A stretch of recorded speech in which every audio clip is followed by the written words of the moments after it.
A similar story has circulated for decades. Rumors of crashed non-human spacecraft, alien bodies, and tales of deep, dark conspiracies and cover-ups concealing it all. They definitely weren't humans as we know humans, but they could be from another planet. Or the doctors were explaining this, that they couldn't be from our planet. They had to be an alien, it had to be something else, but not in our planet.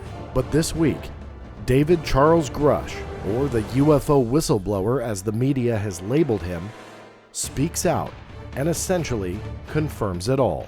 These are retrieving non-human origin technical vehicles, call it spacecraft if you will, non-human, exotic origin vehicles that have either landed or crashed. Join me, John Greenewald Jr., as I dive into the story and explore some elements you may not have seen, and highlight some, well, I'll let you decide what it all means. Stay tuned. You're about to journey inside the Black Vault.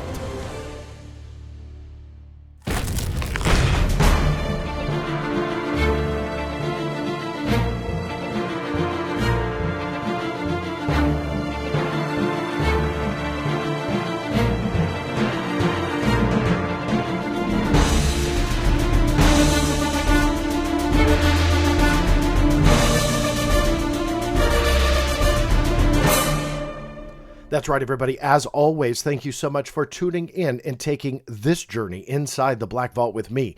I'm your host, John Greenewald Jr., and today we are taking a dive into the news story that I'm sure most of you have heard about. I know that some of you may not have a complete vested interest in UFOs or UAP, but this one is one of those stories that has gone around the world talking about a brand new whistleblower, which, to my surprise, was not one shot in silhouette or not one that was just called a senior defense official, but rather was named, and there was a picture in the story, all of which was incredibly surprising to me, because with these types of stories, generally you get what I just mentioned, which is very hard to follow up on. But this story was a little bit different. So what I want to do with this video is essentially take a dive into that story and not tell you how to think or how to believe or anything like that. Of course, I'm going to say up front, I'm skeptical for a couple different reasons, which we will go over some of those points that I think need to be said. But in the same respect, I want to tell you that I'm not dismissing this whistleblower in the slightest. Quite the contrary, I'm eager to see how some of this plays out, where this goes. So I don't want to say that I'm trying to sway you one way or the other, but rather I want to bring the pieces of the puzzle that I think are worthwhile to you. So let's just go ahead and start diving into this. Let me bring up the visuals to start to go over exactly what it is that we are dealing with. Some of this, for some of you, may be a little bit of a review if you've been living and breathing this story, that I know some people have been. But for those that also haven't really been acquainted with it, or maybe you just saw some headlines but didn't have time to look it over, I'm hoping this will give you a better understanding of what that story is. Now, with any video like this, wherever I talk about someone else's story or work or whatever it may be, up front, I always urge you, please, in the link below, you will see something that links over to the article, which was first published on the debrief. If you have not read it in full, I urge you to do so. I want to make sure that I do not omit anything of importance. But of course, I'm human. And plus I have what I think is important, but sometimes something else may be important to someone else and go, John, why didn't you omit that? Well, I don't want to be accused of that. So up front, I always urge you, please look at the article so you have essentially everything. But with this video, I want to go over what I feel are more of the major points that work for and work against the story to help you get a better idea. In addition to that, I want to go outside of that article to, again, give you more puzzle pieces, more context, and more understanding of what we are dealing with. Now, as I mentioned, this was a story that was published in the debrief. When I first saw the headline, of course, it's intriguing. Intelligence officials say U.S. has retrieved crash of non-human origin. Who wouldn't be intrigued by that? And again, I expected those silhouettes or senior defense official labels, but with no names or any types of details because everyone's anonymous. On the contrary, there was a picture and a name. The other thing that surprised me from the get-go were the authors. The duo Leslie Kean and Ralph Blumenthal. You've probably recognized them because they publish articles together in the past on the same topic, but have primarily done it for the New York Times. Now, even though I harp on the New York Times a lot, I was still surprised to see this type of a headline written by this duo published in the debrief. That is not in any way meant to be insulting or demeaning to them. I would replace the debrief and put the Black Vault right in there if they came to me and wanted to publish this story. Simply because with a headline like that and a story of this magnitude, I feel if the story is strong, it shouldn't be with sites like ours. It should be in some type of a much bigger masthead to not only reach a bigger audience, but also to give it a little bit more weight. Yet again, that is not meant to be an insult towards the debrief, but rather I was just simply surprised to see it. It's got to be said. It's got to be pointed out why the debrief. Now, before we dive into the story itself, that was kind of answered by the authors after a lot of people were asking the same questions I was. Why the debrief? Because there was a rumor going around that the Washington Post was going to publish this groundbreaking story that dealt with crash retrievals and so on and so forth, which this story obviously was dealing with. So was that the Washington Post story and what happened there? To my, I would say a little bit surprise as well. There was a coordinated message by both authors posted on Facebook and Twitter with the exact same wording, just minus the name replaced from Leslie to Ralph on both respective posts, that stated this: to be clear, the Washington Post did not pass on our story. Ralph and I took it to the debrief because we were under growing pressure to publish it very quickly. The Post needed more time, and we couldn't wait. You'll see the identical message posted by Ralph Blumenthal, just replacing the name from Ralph to Leslie, but everything else was the same. Now, it's not surprising that they're on the same page. They're, both on the byline, and they wanted the message out. I was just surprised by it because they immediately went on the defensive about the Washington Post and wanted to make it clear that they took it to the debrief because they were being pressured to publish it. My red flag went up on being pressured. Pressured by who? Now, if it's pressure because there's a rivaling journalist out there that was potentially getting the scoop, well, that's okay. I mean, I guess let's just go ahead and say it so that way we don't start thinking that there's something else that may be nefarious going on. I know I get my hate mail when I pose questions like that, but it needs to be asked. What pressure? Who was pressuring? And in what way was this story potentially rushed? All of those are, I think, legitimate questions of a story with this magnitude. So I'm not really sure why that hate mail is there for me when I post those questions. I did post it to Leslie directly on Facebook when I first saw her post. However, that from the recording of this video had never been responded to by Leslie. I don't expect one, but regardless, pressure by whom? That was what I was asking. And I think that the readers deserve a little bit of clarification there as well. And again, if it was just simply a rival journalist that was getting a scoop, they didn't want to be scooped, that's fine. But obviously then the whistleblower is going out to a lot of different people, just talking to everybody, which is also, I think, okay. But it just, I don't know, doesn't seem right. There's something that doesn't smell right there. I'm not trying to make a mountain out of a molehill there, but I think it's still a viable question. So let's go into the story itself. So now that we know that it was published by the debrief, the whistleblower that you see pictured here on the video, David Charles Grusch, he is the whistleblower, as they are calling him. Let me read you, I'm not going to read the whole article through this, but I'm going to read you some snippets from the debrief article. And again, I urge you to read the entire thing linked below. They describe David as this: a former intelligence official turned whistleblower has given Congress and the intelligence community inspector general extensive classified information about deeply covert programs that he says possess retrieved intact and partially intact craft of non-human origin. The information, he says, has been illegally withheld from Congress, and he filed a complaint alleging that he suffered illegal retaliation for his confidential disclosures, reported here for the first time. The whistleblower, David Charles Grusch, 36, a decorated former combat officer in Afghanistan, is a veteran of the National Geospatial-Intelligence Agency, or NGA, and the National Reconnaissance Office, or NRO. He served as the Reconnaissance Office's representative to the Unidentified Aerial Phenomena Task Force from 2019 to 2021. From late 2021 to July of 2022, he was the NGA's co-lead for UAP analysis and its representative to the task force. Now, what I put in red there are key parts of this. We're creating a timeline. And what I want you to do is just remember that timeline, that there's not a test at the end, but rather these are important things that are published. And these are the things you look for in an article, because we start placing this whistleblower at certain agencies at certain times. And timelines are incredibly important when trying to figure out these types of stories. So that information, I believe, was crucial to understanding where he was and what type of access that he had and what exactly was he doing. Now, a quick side note.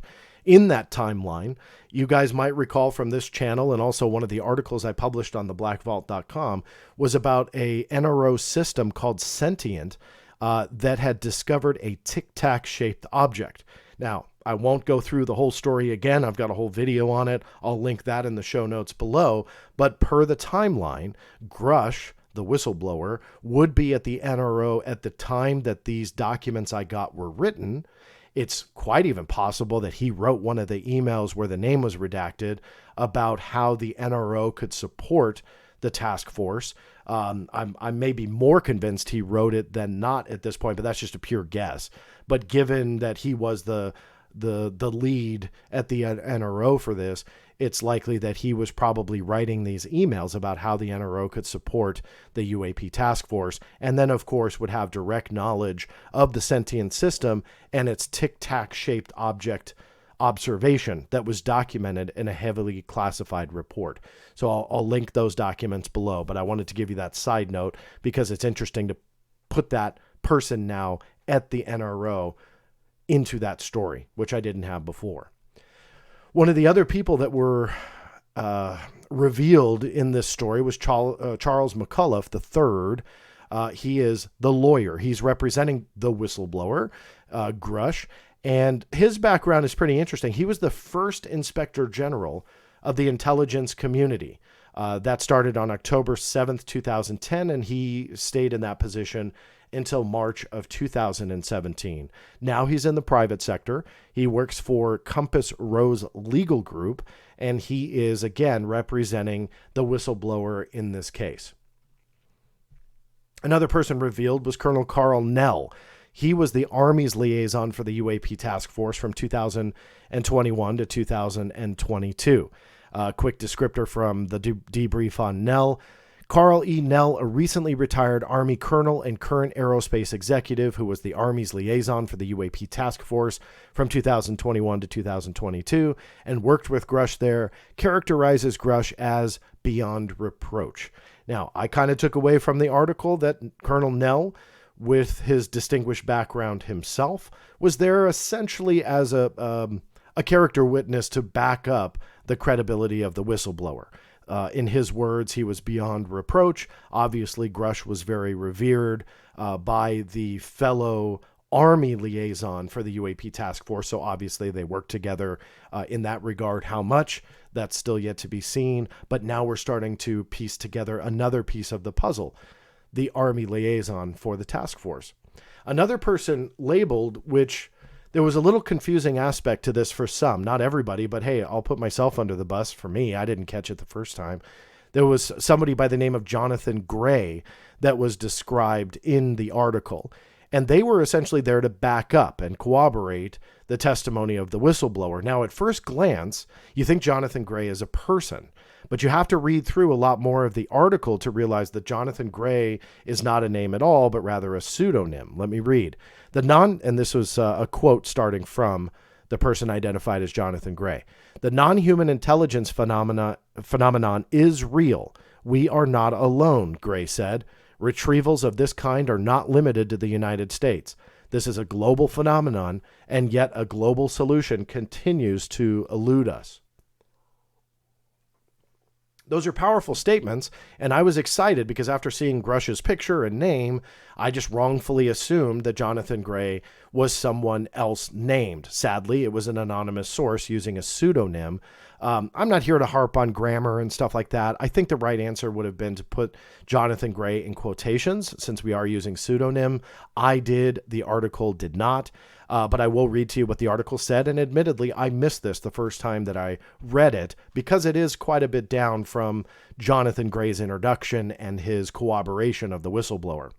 They stated, Jonathan Gray, the intelligence officer specializing in UAP analysis at the National Air and Space Intelligence Center, is speaking publicly for the first time, identified here under the identity he uses inside the agency. I didn't know that NASIC uses identities on the inside. I mean, that's kind of a fun fact if true, but still kind of a wonky way to use an anonymous source. But regardless, it's anonymous. So me harping on the lack of quotation marks, I missed it. So I'm making sure you guys understand. This is somebody who works within, again, NASIC or the National Air and Space Intelligence Center, unnamed. We don't know a whole lot of their background. And again, anonymous sources are actually okay. This is one of those examples that I really do wish it was identified earlier, but regardless, it's there to at least support a story. I'm not keen on them still, but again, they're part of journalism. So this is an example that's much better instead of doing the whole story on anonymous sources. Rather, now we have somebody named, an anonymous source backs it up. That's a little bit more what they're used for in journalism, in my book anyway. So let's get into the claims of the whistleblower. And again, he's labeled as the whistleblower. I'm not trying to, make any derogatory statement by labeling him that. But David Grusch says, and let me quote the article so you know exactly what he's saying. Grusch said the recoveries of partial fragments through and up to intact vehicles have been made for decades through the present day by the government, its allies, and defense contractors. Analysis has determined that the objects retrieved are of exotic origin, non-human intelligence, whether extraterrestrial or unknown origin, based on the vehicle morphologies and material science testing and the possession of unique atomic arrangements and radiological signatures, he said. Now, the parenthetical non-human intelligence, whether extraterrestrial, unknown origin, people are having fun with that. Obviously, if it's a non-human intelligence, of course, I think everyone's insinuating aliens here, including the whistleblower. So to put in unknown origin, I mean, what are we talking about? The civilization that lives in the ocean? I don't mean to make light of it, but it's just kind of one of those quirky things with this story. What exactly are you trying to say?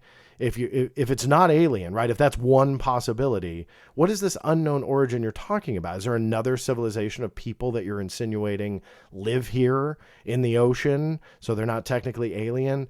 I'm sorry to point out the wonkiness, but there is some wonkiness to those types of statements. So for me, I wish that he would just expand on it, but that's just me. I just wanted to point out the parenthetical.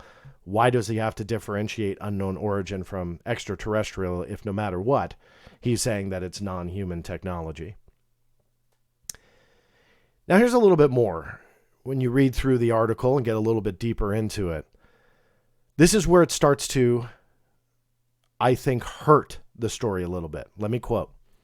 Grusch's investigation was centered on extensive interviews with high-level intelligence officials, some of whom are directly involved with the program. He says the operation was illegally shielded from proper congressional oversight and that he was targeted and harassed because of his investigation. Grusch said that the craft recovery operations are ongoing at various levels of activity and that he knows the specific individuals, current and former, who are involved. Individuals on these UAP programs approached me in my official capacity and disclosed their concerns regarding a multitude of wrongdoings, such as illegal contracting against the federal acquisition regulations and other criminality and the suppression of information across a qualified industrial base and academia, Grusch said. Now, those are powerful statements to make, but now we realize what it's based off of. It's not Grusch's experience whatsoever. It's him talking to other people. So this entire story, I don't want to just completely negate it, but is built on 100% anonymous sources. That Grusch brought together people that he spoke with during his time at the UAP task force and conducted interviews and talked to people, and people brought him stories. But nowhere has he said, and Ross Coulthart, who's one of the other journalists who had tackled this story as well, said on his podcast, and I'm paraphrasing, but essentially Grusch had not seen any type of non-human craft. He had not touched any of the type of material that he had referenced, but rather just heard about it. Now, that's going to be an important point, because I don't want you to think that I'm here demeaning the story or trying to degrade it based on that, but put a pin in it, because that might make sense a little bit more in a point that I definitely want to deal with later on in the presentation. I won't read all of this for you, but this goes a little bit more into detail about Grusch then compiling all this information through interviews and stories that people were telling him. He compiled that and essentially passed it on. He had stated he was denied, or the UAP task force was denied access to certain areas that they essentially couldn't touch. Again, I just want to read a couple points. I'm not going to read all of this. In May of 2022, McAuliffe filed, remember that's the attorney, filed a disclosure of urgent concerns, complaint of reprisal on behalf of Grusch with the Intelligence Community Inspector General about detailed information that Grusch had gathered beginning in 2019 while working at the UAP task force.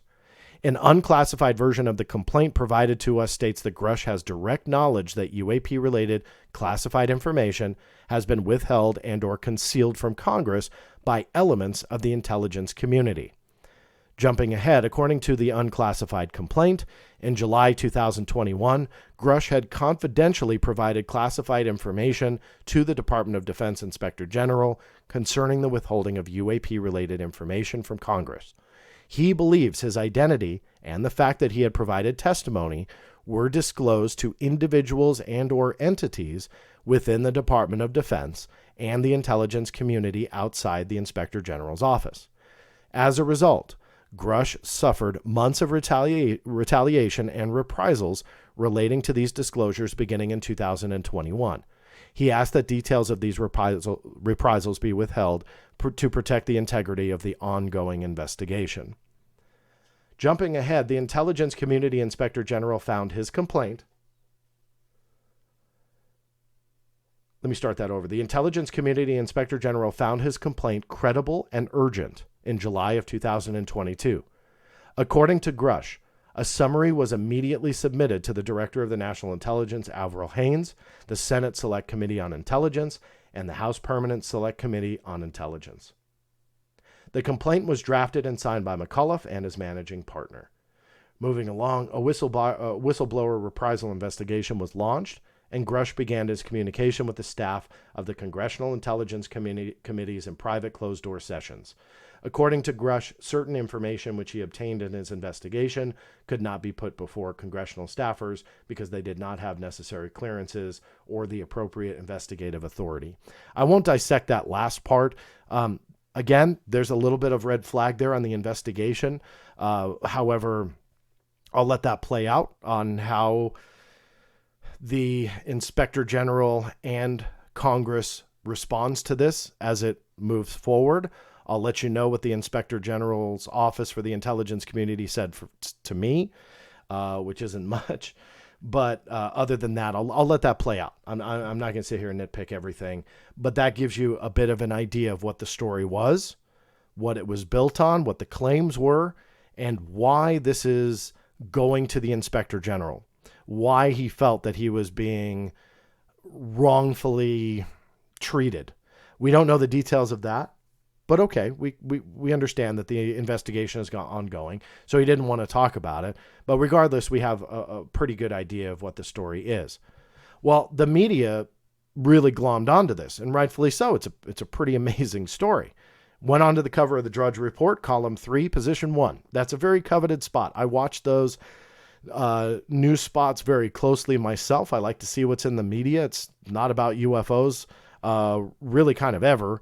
But rather it really shows you a lot of the hot topics that's going on in the political world, and when UFO stories break, Sometimes Drudge will cover them. This is one of those examples. But when things go on there, copy and paste journalism takes over, and you just have this insane amount of coverage, which has happened with this story. But in the process, a lot of things start getting lost, and we're going to deal with some of that in a moment. You can see these are just some of the headlines as of the recording of this video. From The Independent, Fox News, Newsweek, there's the original debrief article here. This is the News Nation article. The video piece on that actually wasn't bad.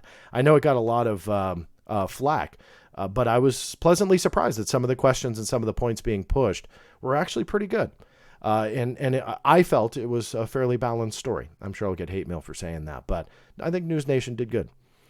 Some of the other ones, there you go. There's a whole laundry list of other ones, but those are some of the major ones. So let's break down some of the points of the story that I think some people are missing, or those that are often misconstrued or misunderstood. Now, this is not my opinion here. This is actually backed up. Anybody can back this up, but I think it needs to be said. I've dealt with DOPSR before on this channel. That's the Defense Office of Pre-Publication and Security Review, or again, DOPSR. DOPSR essentially reviews for the Department of Defense information that people want to put in books, manuscripts, and in this case, statements, to ensure that no classified information gets out to the public. Now, it was mentioned in the article for the debrief that a review took place of Grusch's statement that he was going to be providing to the debrief, essentially blowing this story wide open. Let me quote the debrief.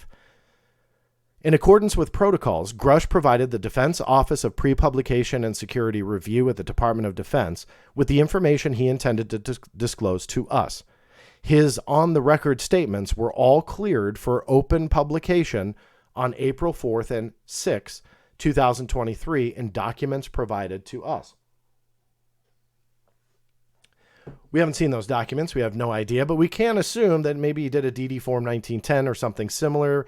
There may have been something similar. Regardless of how he did it, DOPSR cleared it for open publication. What is being misconstrued about DOPSR, and has been for quite some time, is if DOPSR clears something for public release, they essentially endorse it. That is not true.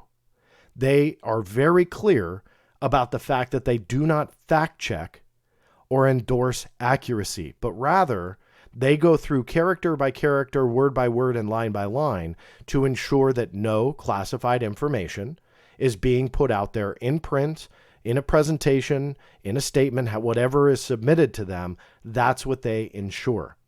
And on social media, I saw this a lot. Well, the DOD cleared this. This is disclosure. And no, I'm not exaggerating. A lot of people thought that this was disclosure, that a DOD person was cleared to come out and admit to alien wreckage. That is not true in the slightest. You can take a 100% purely fabricated pile of steaming, made-up stuff and give it to DOPSR for review. Now, I should say, if I haven't already, DOPSR's there for former DOD personnel who are required to do this, in this case, Grusch. Luis Elizondo will have to do it with his book if he's not in the process already. Those are the types of people that have to submit. So it's not like anybody from the public, but rather former DOD. Okay, so sorry for that quick caveat.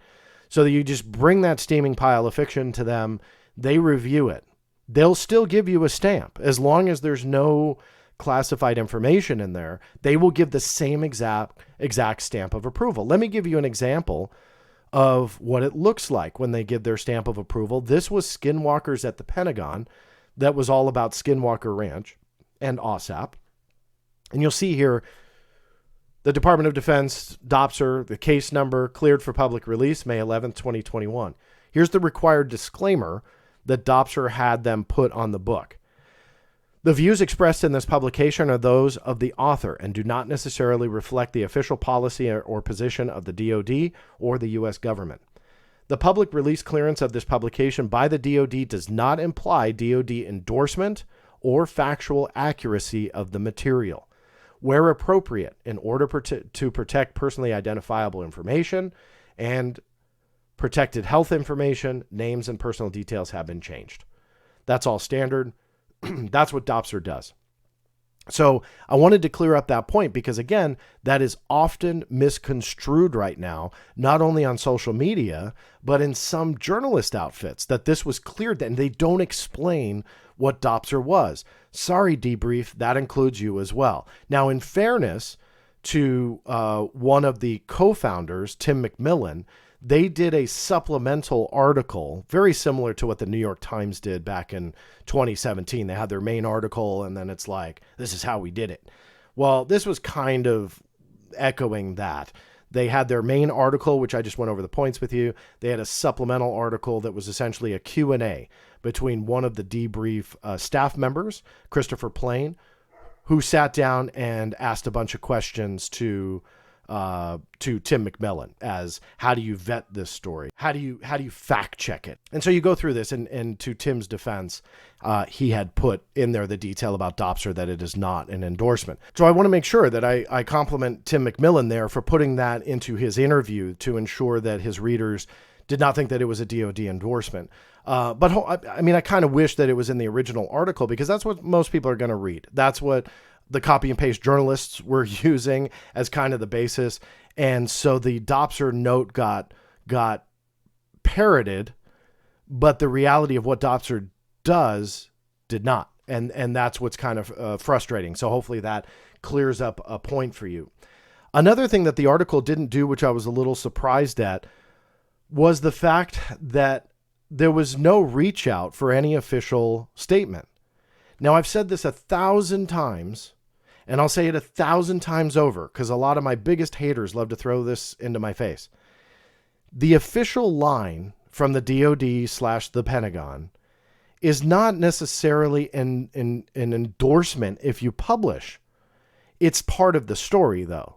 And I would think that anybody would reach out if you are trying to cover any topic, even if it's a no comment, to get the official line. It's important.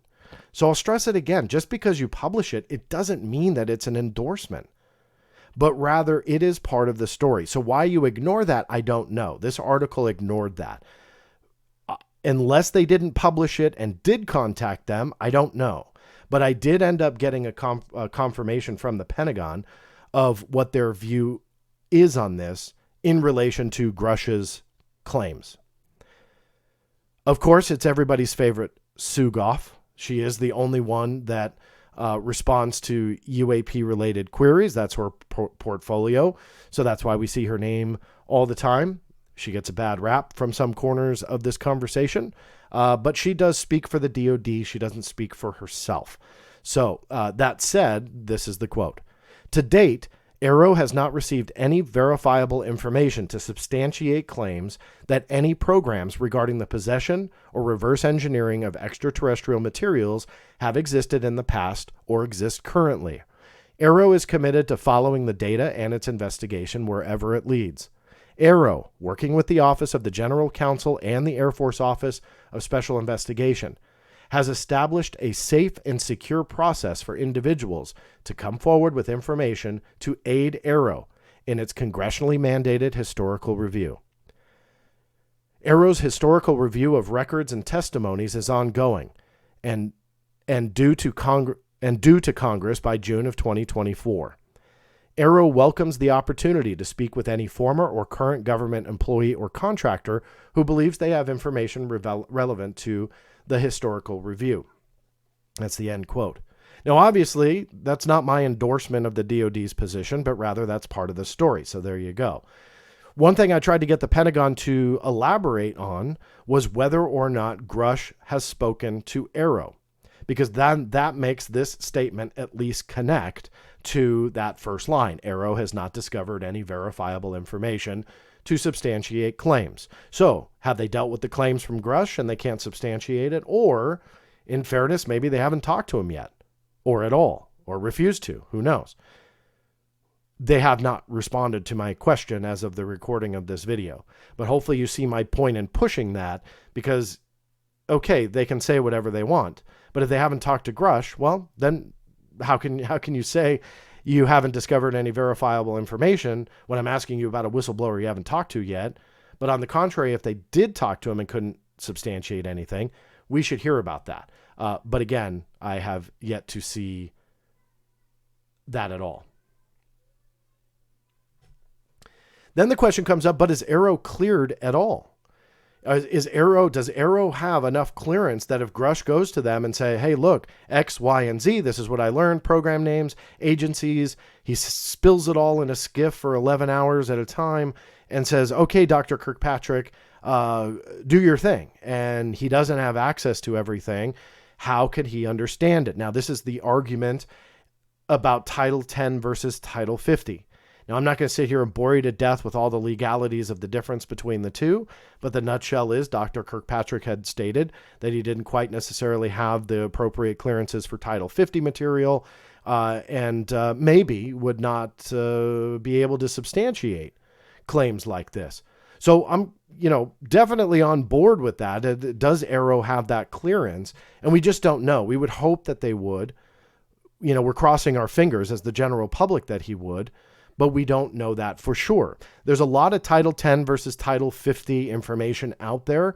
Again, I'm not going to bore you to death with the legality because I won't pretend that I understand all of the nitty-gritty details about the difference between access and Title 50 and Title 10 authorities, but I invite you all to brush up on it. One thing I can comfortably say, a lot of people that are debating this and arguing it online likely don't know the difference either. So with that said, I think there's a lot of legal area here that even, congressional scholars may struggle to truly grasp because it does get a little bit convoluted. But on that point that Arrow may not have access to all of this, I believe DOPSR would. Now keep in mind, DOPSR again is the arm of the DoD that will review all the way up to the top secret level, every level of classification, that if information is going out into the open in whatever form that it is, will they put the stamp of approval on it? During the course of that process, DOPSR will also reach out to what are called the OCAs, or the original classifying authorities. And in turn, those will have access to certain aspects of information. So I don't know 100% of every in and out of DOPSR, nor does anyone unless you worked within DOPSR, okay? There's a couple DoD instructions you can call on, but I believe that the protocols themselves on how they operate, nobody in the outside world, including me, is going to be able to recite the whole thing. But what I can comfortably say from the documentation and the instructions that we can look at is that if they don't have, let's just assume for a moment that they don't have clearance to look at 100% of every single thing out there, they do reach out to OCAs, or again, the original classifying authorities. For example, the videos that were submitted to DOPSR by Luis Elizondo, just to put this into context with the same subject matter, they were shot by the U.S. Navy. Luis Elizondo put on that paperwork drones and balloons. Now, I'm only bringing that up because of Luis Elizondo's response. That's not my attempt to take a jab, but there's a point where I'm bringing that up because that is a huge concern of mine that he did that. But here's my point. Luis Elizondo's response was that DOPSR was not cleared to know that what was on those videos depicted UAP, but the Navy was. So if you don't believe me, you can believe Luis Elizondo, because if that is true, and I do have my doubts, but if that is true and DOPSR was not cleared, the OCA was. Those are Luis Elizondo's words. And that the OCA knew what they were approving. Now, let's now draw that to Grusch's claims. If he goes to DOPSR and brings all of that information to DOPSR to clear to bring out into the open world about special access programs, this, that, and the other thing, I would venture to guess he may have encroached into classified territory explaining to DOPSR some of that material. And in turn, DOPSR could go to the CIA or the NRO or the NGA or whomever and say, we've got a guy who's looking for clearance for this, and assuming that the idea that DOPSR is not cleared, they go to the OCA and go, okay, can you guys clear this? And they either say yay or nay. Now, going back to Grusch's story, all of it was cleared. Now, we can safely say by that clearance, nothing was classified. But in that process, if anything had any ounce of truth to it, I believe wholeheartedly it would have been classified, even a sliver of it. And we know that by documented evidence that I've been focusing on now for a couple of years. Now, people don't like this from me, those who advocate for disclosure and believe that we are on the path to disclosure. People hate this when I profile it, but it needs to be profiled because the secrecy around UAP is clamping down harder and harder and harder. That's documented. So from a legal standpoint, from the United States Code, Chapter 5, Section 552, our ability for that freedom of information is being hindered by that secrecy. And I have numerous articles profiling that when it comes to UAP and how they don't want to tell you a thing. Reams of classified information that is blacked out from top to bottom or withheld entirely. This newest one down here, the classified Mosul Orb UAP case, which we found out is entirely classified. There's not a single anything that they can release to us. And in that process, I discovered a new tactic, which I'll also be dropping a video on this channel of very soon, but I did write an article about it last week, a new tactic to withhold that information, all claiming it's a law enforcement investigation. If the documented evidence and a long string and trail and train of evidence that I could put forward to you shows that UAP related anything is heavily classified and exempt through FOIA. If Grusch went to Dopser with anything that encroached into that classified territory, even if the long shot assumption Dopser didn't have access, their process would take them to agencies that did.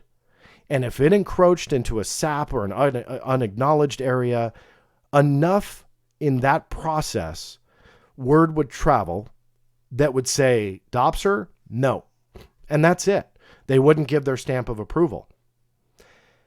You see this when you get into, and I can go on for hours and I won't, but you see this in the legal process, the checks and balances when challenging decisions through FOIA and denials and national security information. That sometimes when you file an appeal, that office that you are filing to will go back to the OCA. I've countless examples of this. And they will say, John is challenging your denial that this is classified information. And I see this a lot with the Navy. Then that OCA, that the office in the Navy, goes back to the appellate authority and says, sorry, it's classified.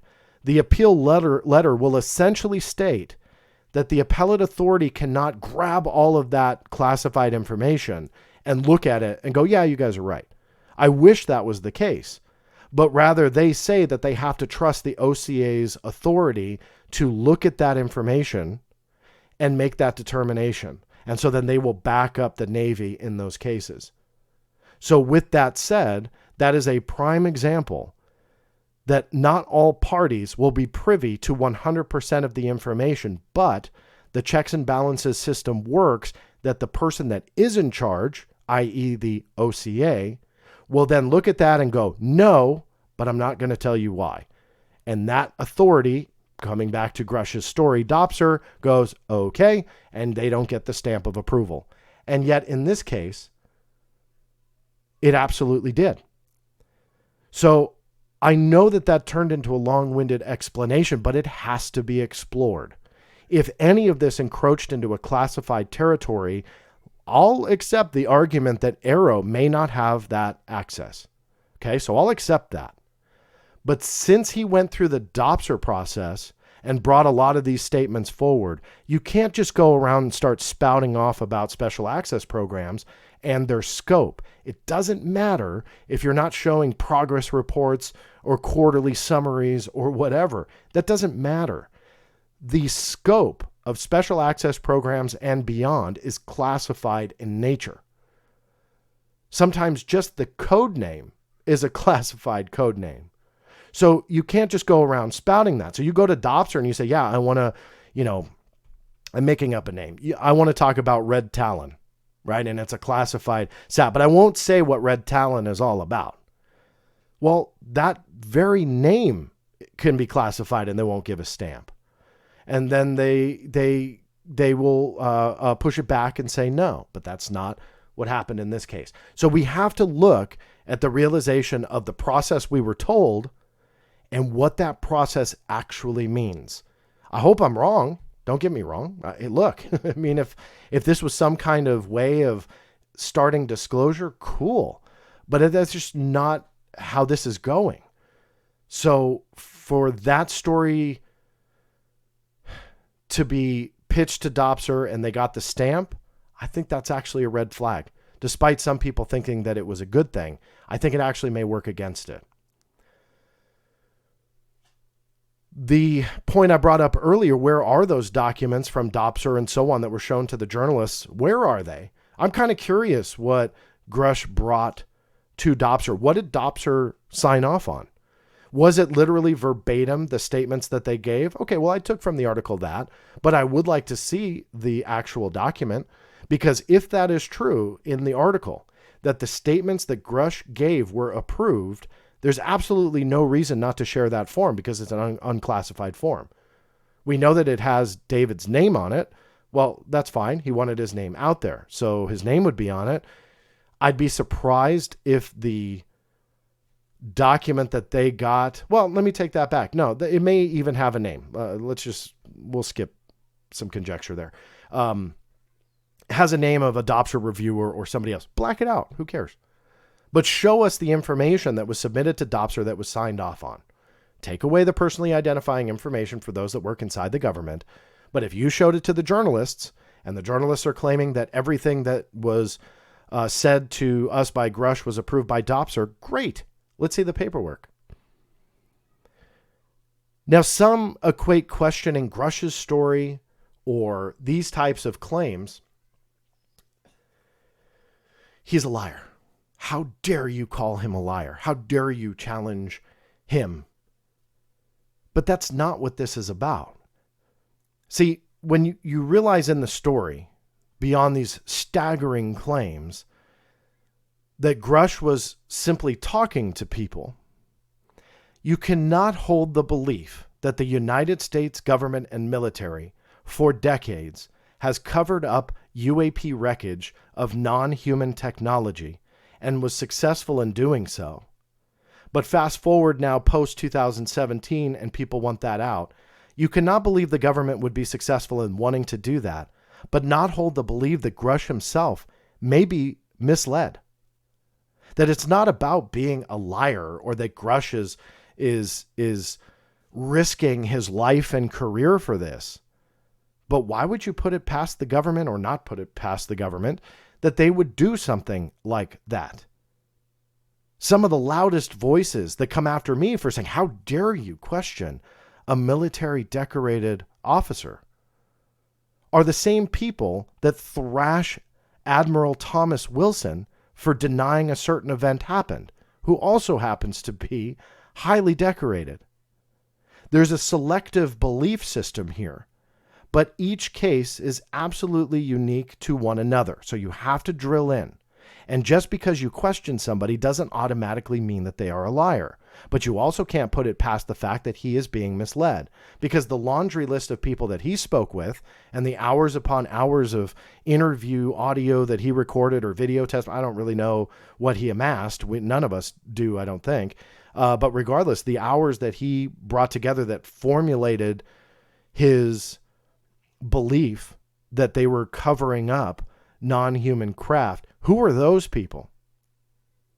Why aren't they out there speaking to Congress? Why do they have a conduit? Somebody who is really, like, in fairness to him, putting his whole face out there to be the conduit of these stories. Number one, it doesn't help. If any of you are watching this, which I doubt you are, but if you are, it doesn't help. It absolutely doesn't help. If you want to bring your story out, you can do so and remain anonymous.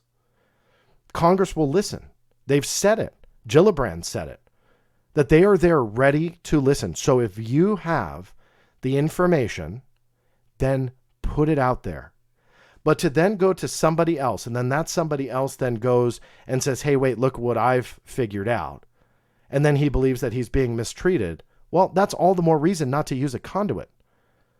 Somebody who's being forced to feel the need to do this, and hey, all the more power to you, and kudos for having that mindset. If this is all true, it should be out there.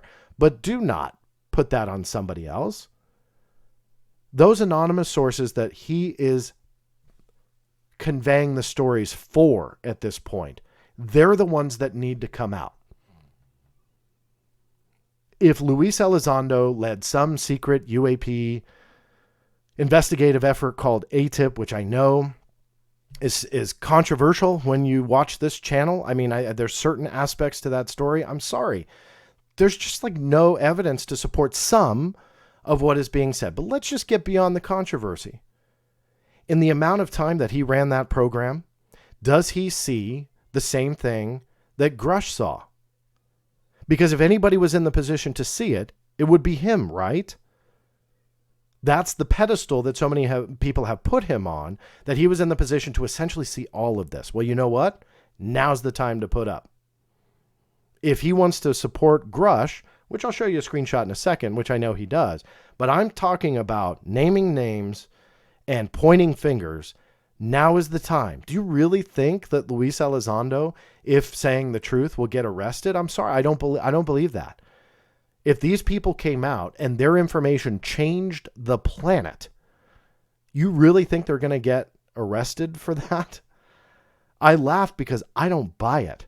They're not releasing strategic plans for the middle of the war in Ukraine, or secret troop placements in Iran, or secret spying programs on people. They are talking about something that all of humanity should know.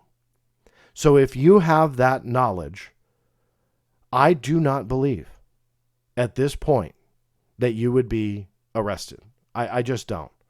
If you came out, you showed your face on CNN or Fox News or whomever, you're not going to be led away in cuffs. There's too much.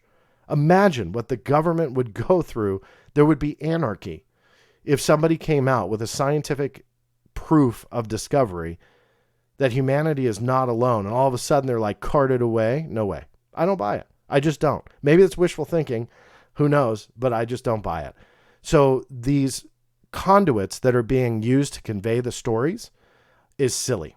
I think people should absolutely come out. But that aside, that again goes back to, don't say I'm calling this guy a liar or anybody who questions his story or anybody. But rather you have to accept the reality that it's possible he is being played also. This was another part of the story that started to fall apart for me. It wasn't in the article. Luis Elizondo wasn't named at all. But Luis Elizondo at least threw his support of a link to the article and said this: "To Dave, the whistleblower, my friend and former colleague, thank you for your courage and honesty."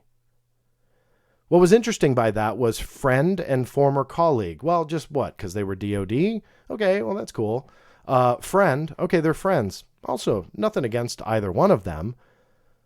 But man, I was let down to see it. Like, why is everybody connected? Now, I'll be fair here.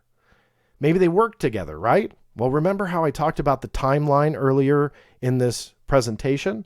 That's where stuff like this comes into play. Before I get into the timeline, one person that I think needs to be cited here is Brian Bender, the author for the Politico piece that broke the story about Luis Elizondo and ATIP. And he chimed in on one of the Twitter threads. He, meaning the whistleblower, Dave Grusch, is also a close ally of Elizondo, which is important context, I think. Another tweet right underneath it. In fact, I would even say Lou groomed him a bit for several years now. Now, I don't pretend to know all of Brian Bender's sources, but I will say this: of all the journalists that are out there, I would say Brian Bender has had the most prestigious position that he had at Politico. of, again, those that are kind of covering this, but definitely when he broke this story, he was one of the two. I know New York Times gets most of the credit, but Brian Bender was right there with a piece on it as well. He worked on that as well. And I think he even said that certain things in there were, I'm paraphrasing and I don't want to put words in his mouth, but I think that in one tweet he said that he felt he was misled, which I think is a pretty big point to make. But to further that there were things that came out that weren't necessarily the 2017 story, that obviously has morphed since then. Now he's moved on. He's not at Politico anymore. And still actively interested and even engaged in the UAP topic, but not a journalist. And that's by his own words. He says he doesn't work as a journalist anymore. So that said, it's important to show the context of how Brian Bender obviously has a little bit more knowledge here about this situation and draws a connection between the whistleblower and Luis Elizondo. Now you'll see here the dates from 2019 to July of 2022 through his tenure at the NRO and the NGA. The whistleblower was working on the task force. But we also have to keep in mind Elizondo retired in 2017, October 4 to be exact. So again, where is that friendship forming from? Maybe outside? Again, that's fine. Or did they work with each other? Because I'm sure that a lot of people are going to say, well, they're all connected in this UAP research, but the timeline doesn't really afford that. You'll also keep in mind that some of you may not remember this statement. I got this in April of 2021, but I believe at the time, Luis Elizondo was making the claim that he was still actively engaged and essentially working with the UAP task force at that time. So I got the Pentagon to actually address that. They said Luis Elizondo departed the DoD in October 2017. He has no position in the UAPTF, and the UAPTF has not involved him in its ongoing work. So this was around the time that Grusch was involved in the UAPTF. So again, if he was working with them, great, but there's no connection whatsoever there. Again, that's where the timeline is important. So what is that connection? So yeah, I know some of you will hate me for saying it. I just wish I didn't see that, because it doesn't, for me, it just doesn't help. It's like, seems like everybody is connected in some way. If it was work connected, great. I look forward to seeing that. It just doesn't seem that way. And for Brian Bender to come in and say this guy has been groomed for years, I know enough about Brian Bender to know that he's not just going to make that up in a tweet. If this was like some, off the wall Twitter account that had 2 followers, I wouldn't even be bringing it up. But it was the original journalist who broke the ATIP story, who's saying this guy was groomed by Elizondo and that he's a close ally. Yeah, that piques my interest a little bit. I definitely want to dig in more and explore why. But another weird thing, and there's no love lost between this guy and me. He doesn't care for me at all. I full disclosure, have had the guy blocked for quite some time. Goes by the name UFO Joe, made a post, and people were screenshotting this because I think that this took an even bigger hit, if you want to call it that, on how this story unfolded. Now, I will say again, I'm eager to see how it plays out, but let me read to you this claim. I know this will make some folks cry. Too bad. When Dave Grusch first decided to reach out to the media, it was over a year ago, and it was to George Knapp and Jeremy Corbell.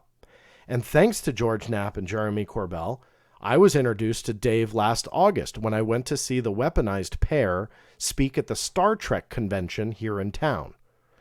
You'll be hearing more from George Knapp and Jeremy Corbell about their relationship with Dave in the very near future.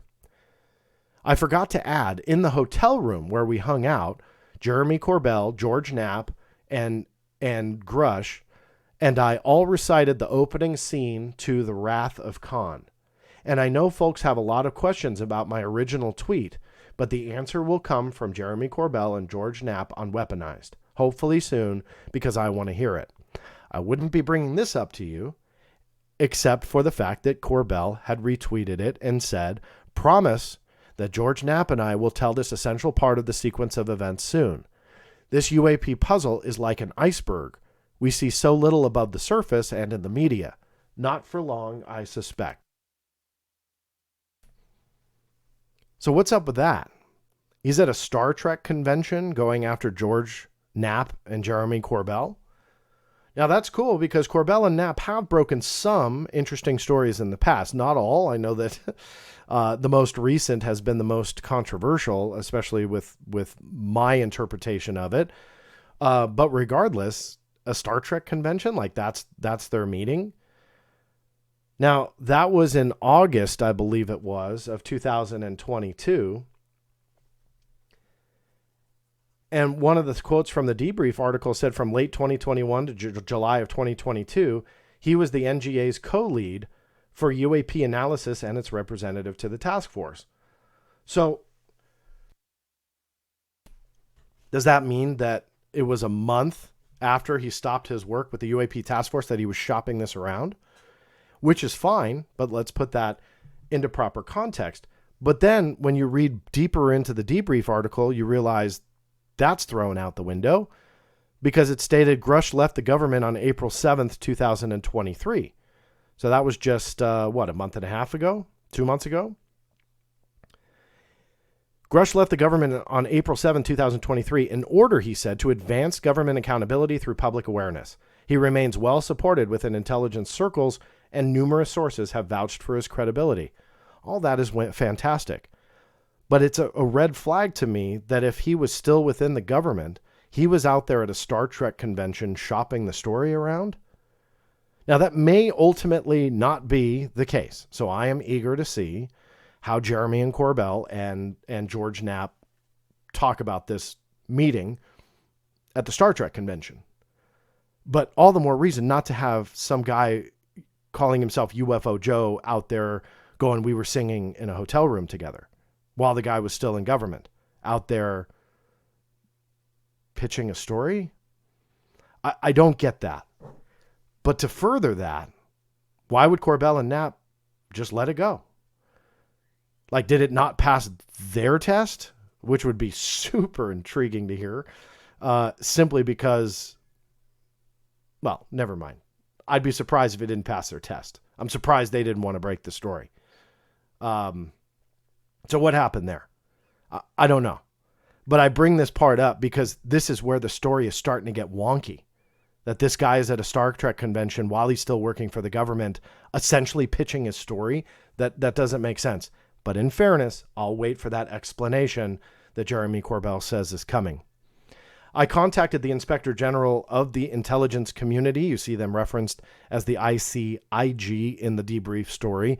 That's where Grusch had submitted his complaint, that after he started talking about all that material that was essentially being blocked off by the UAPTF, meaning that they couldn't have access to it, yet he was collecting all this information.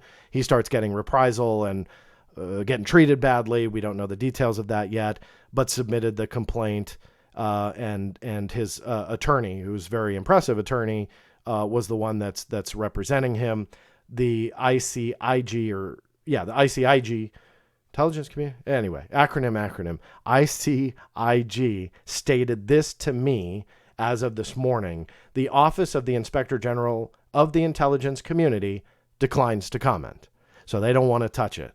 Now, to expand on that a little bit, I think I understand why. The DOD IG, the Inspector General for the Department of Defense, which does differ from the ICIG, they have the same approach to when anybody asks them questions about a whistleblower complaint. They will shut it down. They don't want to talk about it. You get into some very dicey legal areas. But I do know this. The ICIG, if they receive explicit permission from Grusch to acknowledge the complaint, they will. I do know that based on documentation, which I didn't make a slide for, but I'm happy to link that in the show notes below as well. But there is proof that if Grusch says, hey, I will allow you to acknowledge this, that they will. How much farther they will go from that, I'm not really sure. But why I bring that up is, why didn't the authors of this piece do that? This was yet another opportunity to give weight to this. Now, I'm not saying that the complaint wasn't submitted, But what if they did validate the quotation that it was considered credible in the wording that they used? I forget what the slide said. I had it in the earlier slide, but regardless, credible and so on. Why wouldn't you want that validated? But we don't know what quote that came from. We don't know where that document is. We haven't been shown anything.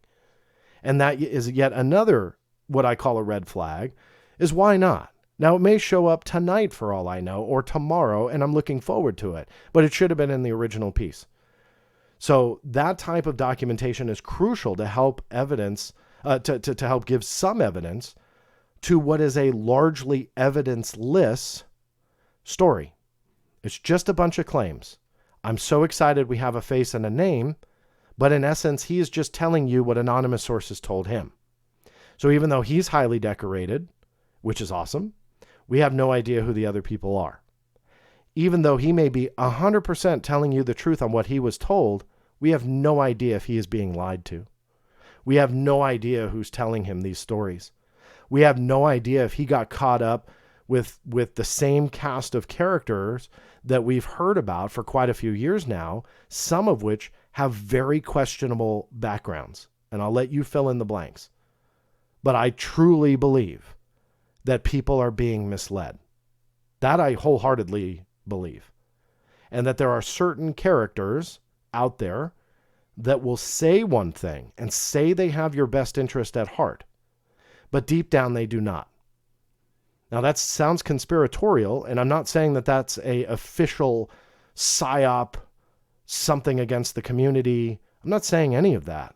But what I am saying is people are being misled. That's provable time and time again. There are certain things that are irrefutable on them being wrong, using actual evidence. And no, it's not a Susan Goff statement, and it's not all just because of a FOIA request. But rather, if you look at the information and you start putting things together, you can only use interviews that some of these people have done. That's it. No, take the government totally out of the equation. And you put their interviews together, you'll get a completely different story. Why is that? So that's what makes me go back to that whole, it's not bad to question anybody, because we have no idea that in their journey, they're absolutely telling you the truth. Grusch could be completely honest with everything that he's saying to you, but people could be lying to him. And we have to consider that, because you cannot believe in some grand conspiracy and cover-up, which, by the way, I do. I think that that's provable. But you cannot believe that the government is doing a grand cover-up about all this, but also not believe that there are certain aspects of these stories wherein there are people being misled. You can't just say, no, that's not possible. He's completely highly decorated. Well, great, he is. That doesn't mean he's not being lied to. And that doesn't mean that people are not misleading him or pointing him in the wrong direction versus the right one. And in turn, he's misleading all of us. Not because he wants to, but just because he doesn't know. That's a big possibility. I can already see the hate mail I'll get for that. But regardless, we have to look at it. So what does all this mean? Now, I will say this, to end it on a positive note. Even though there are problems with the story itself and essentially the root of where these claims are, what can we do with the story? If it was purely anonymous sources, well, the answer would likely be kind of nothing. But contrary to that, there's a lot of great things that we can come up with through this story.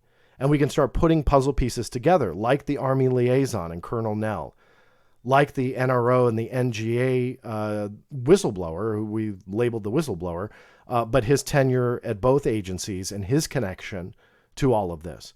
That opens up FOIA requests not only on those two individuals, but also additional requests to the ICIG, to the NRO, to the NGA, and to the Army, amongst some others.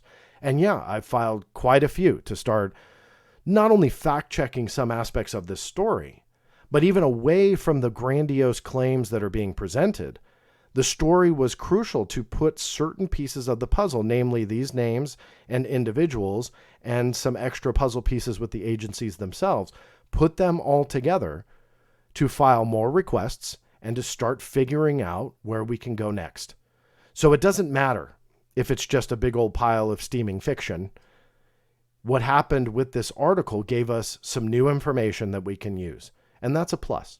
So I'm happy for that, and intrigued and encouraged that finally we got some names and some new pieces of information. But the grander claims, the ones that are obviously making the headlines, I think the jury's still out on that, as it should be, because despite everything that I went over, at the end of the day, we have absolutely nothing to support what Grusch said. So I'm not branding him a liar.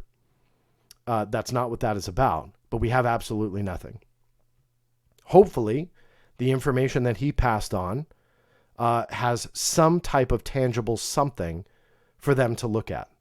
Hopefully, the people behind Grusch, the ones that were feeding him all this information, they come forward. I truly hope that we see that. Even if they are anonymous sources in some future article, I won't dig that, but hopefully their information will somewhat be verifiable by someone out there. But Congress is ready. Gillibrand is saying, if you feel you're not being treated right, come my way. Now's the time. I said in a video not too long ago, it's time to put up or shut up. I'll repeat that sentiment. It really is time to put up or shut up. Stories are great. Stories like this, I'm not sure if they help or hurt in the long run. We're all in this together to try and figure it out. But at least we got a few puzzle pieces. But regardless, these are just still stories when it comes to the big claims. So those people, they need to come out in the open. Let's see what happens. I'm here to hear it. Hopefully, if you like this show, you like this presentation, please give a thumbs up. It's a big help here on YouTube. If you're listening to the audio podcast form, just know that I do have a video. Just go to www.theblackvault.com/live. You'll be able to see all of the live streams that I do, and make sure you subscribe to that channel, turn those notifications on. And on the opposite end of the scale, if you're watching the video, have no idea I turn these into audio podcasts, or the majority of them, not all of them, but I do that as well. Please feel free to go to that website, theblackvault.com. You'll see podcasts at the top, all sorts of ways to subscribe, or just go to your favorite podcast platform, iTunes, Spotify, whatever. It is under Black Vault Radio, and that's how you can download it. Always interested into your thoughts and comments. Of course, I always ask, please be respectful, but post them in the comment boxes below. I try to respond when I can, but I'm always eager to see where you agree, where you disagree, what didn't I think of, what I missed, all that good stuff. We'll see you there in the comments. This is John Greenewald Jr. signing off, and we'll see you next time.